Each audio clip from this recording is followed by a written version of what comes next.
नमस्कार, मैं हूं आपके साथ आयुषी ओझा। आप सभी दर्शकों का अन्नदाता कार्यक्रम में स्वागत करती हूं। हमारे देश का किसान जन का पोषक है, वह श्रम का देवता है, अन्नदाता है। उसमें ही भारत की आत्मा निवास करती है।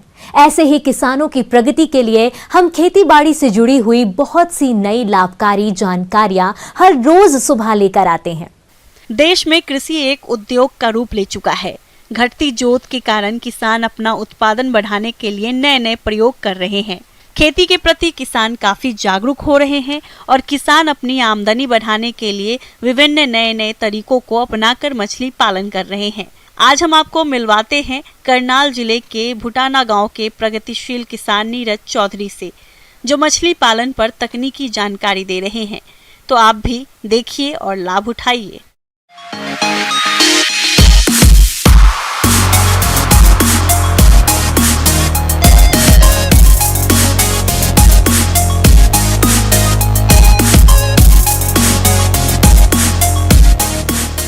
ये जो RAS टेक्निक होती है, इस टेक्निक का मतलब है कि भी इंडोर फिश फार्मिंग सिस्टम।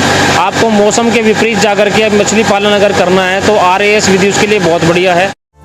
किसान भाइयों, अगर आपके पास जगह कम है और पानी की सुविधा भी पर्याप्त नहीं है और आप मछली पालन व्यवसाय करना चाहते हैं, तो अब आपको चिंता करने की जरूरत नहीं है, क्योंकि अब आप रीसर्कुलेटरी एक्वाकल्चर सिस्टम यानी कि RAS तकनीक की मदद से कम जगह में सीमेंट के टैंक बनाकर मछली पालन करके 8 से 10 गुना ज्यादा मछली का उत्पादन कर सकते हैं और इससे अच्छा लाभ भी कमा सकते हैं। तो क्या है RAS तकनीक, आइए जानते हैं। RAS के लिए एक क्लोज शेड बनता है। शेड के साथ साथ आपको गोल्ड सर्कुलर टैंक्स बनाने होते हैं। कम से कम 8 टैंक हमारे इसके अंदर हमने बनाए हुए हैं। अगर कैपेसिटी की बात करें 30,000 लीटर के हमारे टैंक हैं। इसके साथ साथ हमने इसमें ऑक्सीजन के लिए एरिएटर्स लगाए हुए हैं, ब्लोवर्स लगाए हुए हैं। जो हमारा मछली का मल है उनको बाहर निकालने के लिए हमने इसमें मैकेनिकल फिल्टर की मदद ली हुई है। मल के अलावा भी जो गंदगी बच जाती है उनको साफ करने के लिए हमने इसमें बायोलॉजिकल फिल्टर्स लगाए हुए हैं। नीरज चौधरी ने बताया कि रीसर्कुलेटरी एक्वाकल्चर प्रोजेक्ट में टेम्परेचर कंट्रोलर लगा है, जो खुद तापमान नियंत्रित करता है। सर्दी और गर्मी का असर मछलियों पर नहीं पड़ता है। पहले जब तालाबों में मछली पालन होता था तो प्रवासी पक्षी भी मछलियों को खा जाते थे। इससे किसानों की आय पर फर्क पड़ता था, लेकिन इसमें शेड के अंदर ऐसी समस्याएं किसानों के सामने नहीं आती है। इसी के साथ साथ हम इसमें काफ़ी सारे ग्रोथ प्रमोटर्स और मेडिसिन का भी यूज़ करते हैं, ताकि हमारा पानी जो है सालों साल चल सके और मछली का उत्पादन जो है हम अच्छे तरीके से ले सकें। तो इस टेक्नोलॉजी का बेनिफिट ये है कि हम साल भर मछली उत्पादन कर सकते हैं, चाहे बाहर बारिश हो, धूप हो, बर्फ़ पड़ रही हो। अंदर आपकी जो मछली पैदा हो रही है उसको बाहर के मौसम से कुछ भी नहीं लेना। उसको अपना अंदर अच्छा भोजन दो, अच्छा पानी साफ रखो, ऑक्सीजन दो, और यही सब पैरामीटर हैं मछली को ग्रो करने के लिए जो हमने इसके अंदर मेंटेन किए हुए। इसमें आपको ध्यान रखना होता है कि भी आपको मछली कौन सी पाल रहे हैं, क्योंकि मछलियां बहुत महत्वपूर्ण हैं। जो मछली हमारी इंडोर फिश फार्मिंग के अंदर तरीके से अच्छे से पल सकती है, उसी मछली को इसके अंदर पालें। जैसे कि पंगास मछली है, वो भोजन जो है फ्लोटिंग फीड खा करके अच्छा ग्रो कर सकती है, उस मछली को इसके अंदर पालें। रूपचांद एक हमने नई मछली इसके अंदर डाली है, जो कि मार्केट के अंदर 180 रुपये किलो तक बिकती है, अगर आप उसका साइज़ अच्छा कर लेते हैं। वो मछली हमने इसके अंदर डाली है, जिसका खाने के अंदर भी स्वाद बहुत अच्छा है। तो किसानों को इसका खाने का लाभ भी मिलेगा, पैदावार भी ज़्यादा मिलेगी, आमदनी भी अच्छी होगी। इसी के साथ साथ अन्य 2-3 मछलियां हैं, जैसे कि सोल, मरल बोलते हैं उसको, स्नेक हेड उसका साइंटिफिक नाम है। वो हमारे पूरे भारतवर्ष की सबसे बेहतरीन मछली है, खाने में स्वाद के अनुसार और न्यूट्रिशन फैक्ट्स के अनुसार। तो सोल मछली अगर आपको इसका सोल का बीज मिल जाता है तो इसके अंदर एक टैंक से अगर हम बात करें 2 से 3 टन जो है सोल आप हार्वेस्ट कर सकते हो।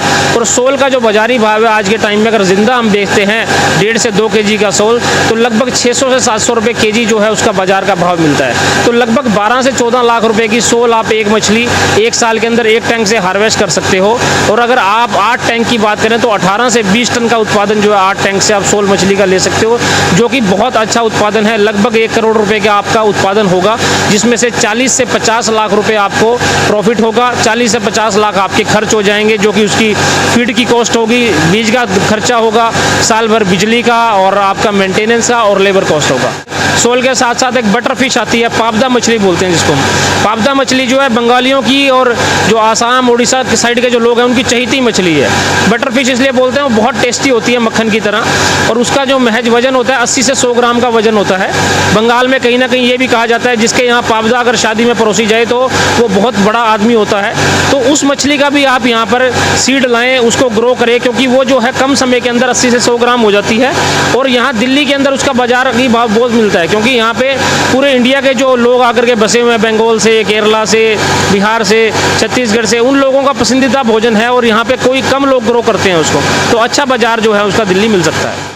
इनको हम खाने के लिए जो फ्लोटिंग फीड दे रहे हैं, लगभग 2 टाइम इसका भोजन देते हैं। 3 से लेके 5% तक बॉडी वेट के हिसाब से हम इसको खाना देते हैं। एक दिन में 3 से 5% का मतलब है, अगर आपकी मछली का वजन एक टैंक के अंदर जो बायोमास है अगर 1 टन है, तो उस 1 टन पे आप 3 से 5% कैलकुलेट करो तो लगभग 30 से 50 किलो का जो भोजन है एक टैंक में प्रतिदिन 2 टाइम में बांट के दिया जाता है। तो इसी तरीके से हम 8 टैंक हैं, लगभग 8 टैंक में हमारा 400 से 500 kg जो फीड है डेली लगता है, जब तब तक हमारा उत्पादन नहीं आता। ये जो मछली है बेसिकली बहुत स्पीड से ग्रोथ करती है, क्योंकि ये ओमनीवोरस है। ये आपका कार्नी मतलब दूसरा फीड भी खा लेती है, और आपका जो मीट टाइप का जो भोजन है वो भी खा लेती है। तो जो ओमनीवोरस फिशेज होती हैं वो थोड़ी ग्रोथ फास्ट करती हैं। दूसरा स्ट्रॉन्ग मछली होती है, इसको डिजीज़ नहीं आती। इसके जो छिलके हैं, ऊपर के जो स्केल हैं बहुत छोटे हैं, जिसकी वजह से कई डिजीज़ हैं, जो अर्गुलोसिस हो गया, लर्निया हो गया, वो इसके ऊपर नहीं लगता है। और उसके साथ साथ इसकी जो डिमांड है मार्केट के अंदर, स्वाद होने की वजह से वो बहुत बेहतरीन है। मार्केट में मछली अभी 150 से लेकर 180 रुपये केजी तक बिक रही है, वो भी आपके फार्म गेट से, कहीं जाने की ज़रूरत नहीं है, यहीं से बिक जाती है। मैं किसान भाइयों को सलाह दूंगा कि भी जो लोग मछली पालन कर रहे हैं इस नई मछली को अपनाएं। हमारे जो किसान भाई रिसर्कुलेटरी एक्वाकल्चर सिस्टम यानी कि RAS तकनीक से मछली पालन करना चाहते हैं, तो वो इससे संबंधित अधिक जानकारी के लिए अपने नजदीकी कृषि विभाग या फिर नजदीकी कृषि अधिकारी से संपर्क करें। किसान भाइयों, आम के बाग इस समय फलों से लदे हैं, और इस अवस्था पर फल मक्खी कीट फलों को काफी नुकसान पहुंचाती है, जिससे फलोत्पादन में भारी गिरावट आती है। तो आप इस नुकसान से बचने के लिए समय रहते कैसे करें फल मक्खी कीट की रोकथाम, आइए जानते हैं कृषि वैज्ञानिक डॉक्टर राजेश कुमार से।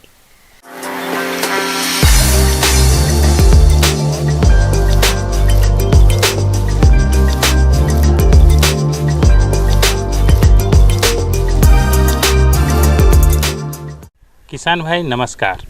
आज हम लोग देख रहे हैं कि जो आम की इतनी ज़्यादा खेती हो रही है, उसमें सबसे ज़्यादा इस समय अगर कीटों की बात करें तो सबसे मुख्य कीट इसमें फल मक्खी का आक्रमण होता है। तो फल मक्खी जो हम लोग देखते हैं कि बैक्टोसेरा डोर्सालिस इसमें सबसे प्रमुख जो है फल मक्खी है। ऐसे तो इसकी 30 प्रजाति है जो फलों को नुकसान पहुंचाती है। फल मक्खी कीट मादा कीट कोमल फलों में अपना अंडारोपक गड़ाकर छिलके नीचे अंडे देती है। इन अंडों से पिल्लू निकलकर फल में सुरंग बनाकर फल के गुद्दे को खा जाते हैं, जिससे फल सड़ने लगते हैं और टेढ़े मेढ़े हो जाते हैं तथा कमजोर होकर अलग हो जाते हैं। ये कीट फरवरी से अक्टूबर माह तक सक्रिय रहता है। एक्चुअली होता क्या है कि किसान भाई इस चीज़ को समझ नहीं पाते हैं कि ये हमारा फल मक्खी के द्वारा किस तरह से हमारी फल को क्षति पहुंचता है। ये मक्खी क्या करता है कि फल में छेद करके जो उनका ओविपोजिटर है उसमें वो क्या करता है, पोजिटर के द्वारा एक होल बनाता है और वहाँ पर एक जो है अंडे को छोड़ देता है। बाद में वो सीमेंट कलर हो जाता है और वहाँ से हैच करके वो अंदर अंदर फलों को खाते रहता है। जब वो फल पकने की अवस्था आती है तो उस समय हम लोग देखते हैं कि जो फल है उसमें काले रंग के धब्बे पड़ जाते हैं, और उसके बाद जब उसको तोड़ करके देखा जाता है तो उसमें काफ़ी संख्या में मैगोट मिलते हैं, और वो मिलने से उनका जो है गुणवत्ता काफ़ी खराब होता है, बाजार में उसका मूल्य भी कम मिलता है। इसकी रोकथाम के लिए सर्वप्रथम ग्रसित फसल को इकट्ठा करके नष्ट कर देना चाहिए। ये कीट मिट्टी में 5 से 6 मिलीमीटर की गहराई पर अपने प्यूपा बनाती है, इसलिए आसपास अच्छी तरह से निराई गुड़ाई करनी चाहिए, या फिर कार्बेरेल घुलनशील चूर्ण 50% 1 किलोग्राम प्रति हेक्टेयर के हिसाब से फसल पर छिड़काव करें। वैसी परिस्थिति में किसान भाई को जो है मैं यह सलाह देना चाहूँगा कि अगर किसान भाई उसको शुरुआती स्तर से अगर उसको अपने फसल को बचा सकते हैं तो उसके लिए उनको जो है 2-3 मेथड है। उसका व्यवहार करें तो निश्चित रूप से उसमें वो फल मक्खी से बचा सकते हैं। सबसे पहला जो है वो बाज़ार में इसके लिए फ्रूट फ्लाई कैचर आता है। फल मक्खी को पकड़ने के लिए जो है वो कैचर है, कैचर का व्यवहार कर सकते हैं। अगर वो लगभग जो है हम लोग देखते हैं 125 से 150 रुपये के आसपास इसका दाम है, जिसमें आसानी से उपलब्ध हो जाता है। लेकिन अगर कोई किसान भाई अपने से बनाना चाहते हैं तो वैसी परिस्थिति में उनके पास इथाइल अल्कोहल जो है वो 60 ml हम लोग लेते हैं। लकड़ी का लगभग 2 इंच का एक गुटका जो प्लाईवुड का होता है उस गुटका लेते हैं। मिथाइल यूजिनोल ये बहुत कॉमन है, ये मिथाइल यूजिनोल का जो है वो बाज़ार में मिलता है। 40 ml मिथाइल यूजिनोल लेंगे और मैलाथियन या DDBP अगर दवा है तो 20 ml दवा लेंगे। और ये एक जो है गुटके के लिए 2 इंच 2.5 इंच के गुटके हैं, उसके लिए काफ़ी होता है। इसमें 24 घंटे तक उसमें जो है सोख करा देते हैं। आपके पास कोई भी पुराना बोतल है 1 लीटर 2 लीटर का, तो उसका आधा काट के उसके कीप को उलट देते हैं और उसमें जो है 2-3 होल बना देते हैं थोड़ा बड़े साइज का, और नीचे में जो है उसमें आप चाहें तो पानी भर दीजिए या ड्राई भी रख सकते हैं। अगर उसको आप लटका करके अगर रखेंगे तो हम लगता है कि 1 एकड़ के लिए 7-8 जो है वो सफिशिएंट होते हैं। आप अगर उसमें लगा करके रखें तो लगभग 1 महीने तक इसमें से जो मिथाइल यूजिनोल है उसका जो गंध निकलता है, तो जितने भी उसमें मादा का गंध होने के वजह से नर जो है जो मक्खी है वो आकर्षित होती है, और चूंकि इसमें कीटनाशक मिला हुआ है तो उसमें वो सट करके और उसमें बैठता है, तो वहाँ पर उसकी मतलब मृत्यु हो जाती है।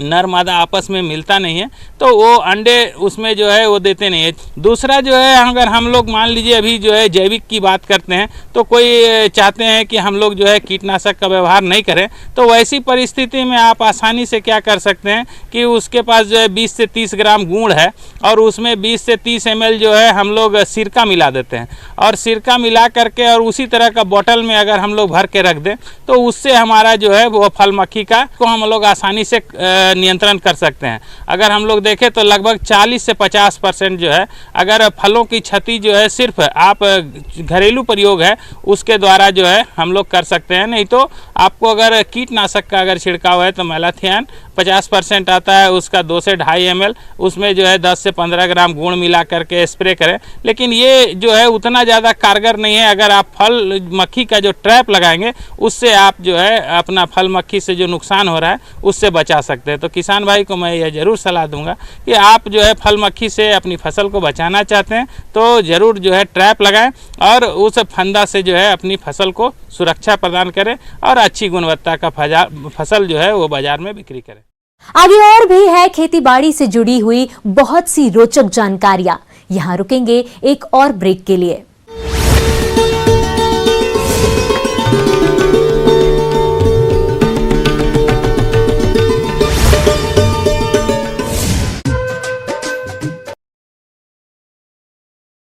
लिहाजा जांच जहां की तहां है।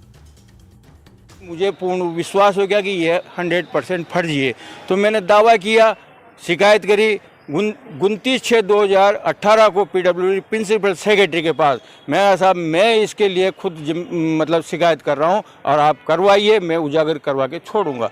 उसने चीफ इंजीनियर को मेरे सामने फ़ोन किया और शाम को बंदर बाट। जैसा कि हम सभी जानते हैं कि हरी खाद सबसे पहले किसे कहते हैं ये जानना हमारे लिए ज़रूरी है। जैसे हरी खाद दलहनी और गैर दलहनी फसलों को उनके वानस्पतिक वृद्धि काल में उपयुक्त समय पर मृदा उर्वरता और उत्पादकता को बढ़ाने के लिए जुताई करके मिट्टी में अपघटन के लिए दबाना ही हरी खाद कहलाता है। तो किसान भाई अब आगे हम बात करते हैं कि हरी खाद के लिए कौन कौन सी फसल का चयन करेंगे। इसके लिए आप जो है मूंग कर सकते हैं, ढैंचा कर सकते हैं, सनई कर सकते हैं, उड़द कर सकते हैं, लोबिया कर सकते हैं और ग्वार जो ग्वार फली रहता है उसका उपयोग हरी खाद के रूप में किया जा सकता है। इसके बाद अगर हम ये जैसे आपको मैंने 5-6 तरह का जो फसल बताया, चाहे वो मूंग हो, चाहे उड़द हो या फिर जो है ढैंचा हो, लोबिया हो। हरी खाद के लिए ढैंचा, सनई और मूंग की बुवाई खेत की उपलब्धता के आधार पर अप्रैल के अंतिम सप्ताह से जून तक कर सकते हैं, जिसमें 45 से 55 दिन बाद मानसून आने पर इसकी आसानी से पलटाई की जा सके। हरी खाद के लिए इसकी खेती प्रदेश के लगभग सभी क्षेत्रों में की जा सकती है। खेत के एक बार मिट्टी पलटने वाले हल से जुताई करके 2 बार कल्टीवेटर से जुताई की आवश्यकता पड़ती है। जहां तक इसकी प्रजातियों की बात आती है तो इसके लिए हिसार ढांचा 1, हिसार ढांचा 2, पंत ढांचा 1 और पंत ढांचा 2 सनई उन्नत प्रजातियों में K12 और SJ 67.42 तथा मूंग की उन्नत किस्में SML 67 आदि प्रजातियों का चयन कर बुवाई के लिए ढांचा का बीज 30 से 40 किलोग्राम प्रति हेक्टेयर, सनई का बीज 75 से 80 किलोग्राम प्रति हेक्टेयर की दर से आवश्यकता पड़ती है और मूंग का बीज 35 से 40 किलोग्राम प्रति हेक्टेयर के हिसाब से प्रयोग करें। तो हम अगर मूंग की बात करेंगे, मूंग को हम किस तरह से जो है करेंगे और इसके क्या फायदे होने वाले हैं, तो मूंग को हरी खाद के रूप में लगाने से उसमें खरीफ लेट या खरीफ गर्मा फसल के रूप में व्यवहार किया जा सकता है। यानी उसमें हम फसल में भी तैयार कर सकते हैं, फसल भी मूंगफली भी ले सकते हैं। और मूंग को हरी खाद के रूप में उपयोग करते समय हमें फलियों को तोड़ने के पश्चात प्रयोग किया जाए तो इससे दोहरा लाभ हो सकता है। इसके लिए किसान भाई कुछ खास प्रभेद भी है, जैसे पूसा विशाल, PDM 54, T44 और सोना जो वैरायटी है, इसका उपयोग हमें हरी खाद के रूप में हम इसका उपयोग कर सकते हैं। इसके बाद आता है किसान भाई हरी खाद के रूप में ढैंचा का प्रयोग। हम ढैंचा जो है सभी तरह के जल जमाव वाले क्षेत्र में, लवणीय क्षेत्र में, चाहे ऊसर भूमि हो या क्षारीय भूमि हो, सभी के लिए सर्वोत्तम हरी खाद है। और इसके अलावे अन्य हरी खाद की तुलना में ढैंचा अधिक जो है कार्बनिक अम्ल पैदा करती है, जिसके कारण ऊसर भूमि, लवणीय भूमि और क्षारीय भूमि को सुधार कर उपजाऊ बनाती है।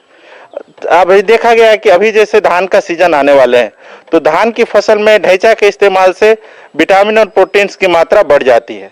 तो किसान भाई हमें इस तरह का सोच को लेकर के भी, क्योंकि हमारे फसल का तो हम उत्पादन तो कर लेते हैं लेकिन हम उसकी क्वालिटी नहीं बढ़ा पाते, तो क्वालिटी बढ़ाने के लिए भी आप जो है ढैंचा का उपयोग कर सकते हैं। भाई मिट्टी में हरी खाद का पलटने का क्या समय होना चाहिए, ये भी हमें गौर करने की बात है। हरी खाद का इस्तेमाल तभी सफल हो पाता है किसान भाई जब हम उसे सही समय पर पलटी करें एवं उसके बाद उस भूमि में लगने वाली फसल की बुआई एवं हरी खाद की पलटाई के बीच का समय पर्याप्त होना चाहिए। मिट्टी में पलटने के बाद किसान भाई उसके अपघटन के लिए पर्याप्त समय देने की जरूरत है। यह समय फसलों के प्रकार एवं उसके सस्य क्रियाओं के अनुसार बदलता रहता है। तो उसके बाद आता है किसान भाई मिट्टी में पलटने की दशा, किस दशा में हम हरी खाद को मिट्टी में पलटें। जैसा कि देखा गया है कि दलहनी फसलों की जड़ों में जब नोड्स बन जाते हैं, ग्रंथि का निर्माण पूर्ण रूप से हो जाता है, वैसी दशा में फसल को पलटकर मिट्टी में मिला देना चाहिए। जहाँ तक पलटाई की बात आती है तो किसान भाइयों, जैसे ही आपके धान की रुपाई का समय आता है उससे लगभग 1 सप्ताह पहले आप पलटाई कर सकते हैं। पलटाई करते समय आपको थोड़ा सा यह ध्यान रखना होगा कि आप हैरो या रोटावेटर से पलटाई करें, जिससे कि पूरी तरह से फसल की जो पत्तियां व टहनियां हैं वह कटकर खेत में मिल जाए। इससे 86 से लगभग 106 किलोग्राम प्रति हेक्टेयर नत्रजन की प्राप्ति होती है, जिससे किसान भाई यूरिया की बचत तो कर ही सकते हैं। इसके साथ ही फसल के हरे भाग से 200 से 250 क्विंटल प्रति हेक्टेयर जीवांश पदार्थ भी प्राप्त होता है। क्या क्या लाभ हो सकते हैं किसान भाई? हरी खाद से बहुत सारे तरह के लाभ हो सकते हैं। मैं मुख्यतः जो बात करता हूं कि मिट्टी की एक तो भौतिक संरचना और रासायनिक संरचना अच्छी हो जाती है। हरी खाद वायुमंडल में उपस्थित नाइट्रोजन को स्थिर करता है। हरी खाद मिट्टी में गहरे जरे विकसित करता है, जिसके खाद वायु में वायु संरचना संचार को अच्छा करता है और यह खरपतवारों को पनपने नहीं देता है। साथ में आपकी जल धारण क्षमता को भी बढ़ाता है, जिससे आप कम पानी में भी आप ज्यादा दिनों तक नीचे पानी रह सकता है। तो ये जो हरी खाद के लाभ है किसान भाई, आप हरी खाद का उपयोग कर आप जो है नाइट्रोजन की मात्रा को कम कर सकते हैं। जो आप जो रासायनिक खाद उपयोग करते हैं उसकी मात्रा को आप कम कर सकते हैं।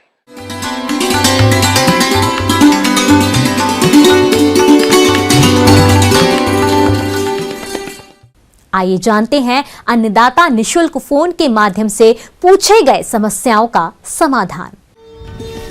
आज की अन्नदाता हेल्पलाइन में हमने जिस प्रश्न को शामिल किया है उसे पूछा है गांव उन्नावास जिला पाली के जितेंद्र सिंह ने। आपने अनाज के सुरक्षित भंडारण के बारे में जानकारी चाहिए है, तो इसके लिए देखिए कार्यक्रम का यह अंश। हमारे किसान भाई अनाज तो उपजा लेते हैं, लेकिन भंडारण की सही जानकारी नहीं होने की दशा में उनका अनाज खराब हो जाता है। यदि किसान भाइयों अनाज ही खराब हो जाएगा तो ऐसे उत्पादन का बाजार में क्या भाव मिलेगा, इसका अंदाजा आप स्वयं लगा सकते हैं। इसी बात को ध्यान में रखते हुए सबसे पहले जरूरी हो जाता है कि आप अनाज के खराब होने के कारणों के बारे में जानें, तभी आप अपने अनाज को खराब होने से बचा सकते हैं।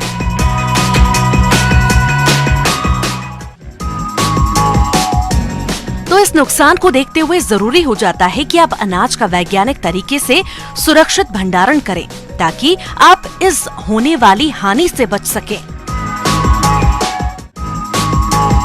अनाज का भंडारण करते समय ध्यान रखें कि बोरियों को दीवार से थोड़ा दूर रखें। यदि दीवार के पास रखेंगे तो अनाज में नमी आ सकती है। ऐसे अनाज में कीड़े भी अधिक लगते हैं और अनाज सड़ गल सकता है। इसी के साथ ही यदि आपको गोदाम में किसी प्रकार की दरार या बिल दिखाई देते तो इनको बंद कर देवें। किसान भाइयों, इन सभी कार्यों को करने के अलावा यदि आप अनाज में सूखी हुई नीम की पत्तियों को रखते हैं तो भी कीटों का प्रकोप नहीं हो पाता।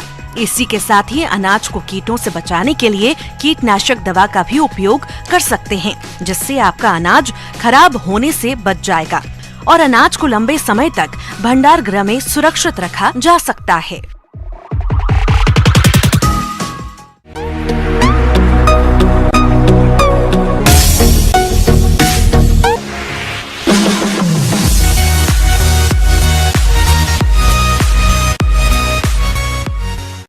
एक नजर डालते हैं राज्य के कुछ मंडियों के प्रमुख फसलों के बाजार भाव पर।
किसान भाइयों, कृषि संबंधित समस्या और सुझावों के लिए आप हमें इस पते पर संपर्क कर सकते हैं।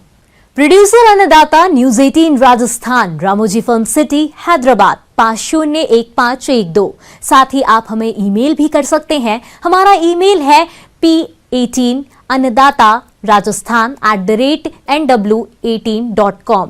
इसके अतिरिक्त आप हमें निशुल्क हेल्पलाइन नंबर 180088926163 पर सोमवार से शनिवार सुबह 10 से शाम 4 बजे के बीच संपर्क कर सकते हैं।